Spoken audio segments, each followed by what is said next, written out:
ಕಲ್ಲಂಗಡಿ ಹಣ್ಣು ಎಲ್ಲಾ ಕಡೆ 10 ರೂಪಾಯಿ ಕೆಜಿ ಆದ್ರೆ ನೀವೇನಕ್ಕೆ 8 ರೂಪಾಯಿ ಕೆಜಿ ಮಾಡ್ತಿದ್ದೀರಾ? ಅಷ್ಟೊಂದು ದುಡ್ಡು ಜಾಸ್ತಿ ಎಲ್ಲಿ ಕೊಡ್ತಾಣ? ಎಲ್ಲಾ ಕಡೆ ಮಾರ್ಕೆಟ್ 10 ರೂಪಾಯಿ ಕೆಜಿ, ನೀವು ನೋಡಿದ್ರೆ ಅಷ್ಟೊಂದು ದುಡ್ಡು ತಗೊಂಡಿದಿರಲ್ಲ, 8 ರೂಪಾಯಿ ಕೆಜಿ ಮಾಡಿದೀರಾ ನೀವು. ಒಂದ್ ನಿಮಿಷ ನೀವು ಒಂದು ನಿಮಿಷ ಈ ಹೆಣ್ಮಗು ತಾಳ್ಮೆಯಿಂದ ಮಾತಾಡ್ತಾ ಇದ್ರೆ ನೀವು ಹೆಣ್ಮಗು ಮಾತು ಕೇಳಿಸ್ಕೊಬೇಕು. ಎಲ್ಲಾ ಕಡೆ ಇದು ಕಲ್ಲಂಗಡಿ ಹಣ್ಣು 10 ರೂಪಾಯಿ ಕೆಜಿ ಮಾರ್ತಿರ್ಬೇಕಾರೆ ನೀವು ಇನ್ನ ಕಮ್ಮಿ ಮಾಡ್ಬೇಕು, 8 ರೂಪಾಯಿ 7 ರೂಪಾಯಿ ಹಿಂಗ್ ಮಾರ್ಬೇಕು.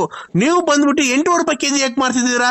ಈ ರೇಟ್ ಜಾಸ್ತಿ ಐತಲ್ಲ, 10 ರೂಪಾಯಿ ದೊಡ್ಡದು 8 ರೂಪಾಯಿ ದೊಡ್ಡದು? ನೀವ್ ಹೇಳಿ, 10 ರೂಪಾಯಿ ಮಾರಿ, ಗೊತ್ತಾಯ್ತಾ? 9 ರೂಪಾಯಿ ಮಾರಿ. 8 ರೂಪಾಯಿ ಏನಕ್ಕೆ ಜಾಸ್ತಿ ಮಾಡಿದಿರಾ? 8 ರೂಪಾಯಿ ಏನಕ್ಕಾಯ್ತು? ಯು ಟೆಲ್ ಮಿ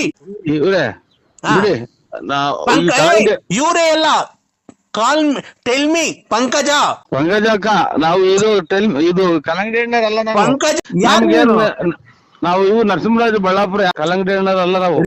ಸಾರಿ ಅಯ್ಯೋ ಏನಪ್ಪ ಈ ಕರ್ಮ.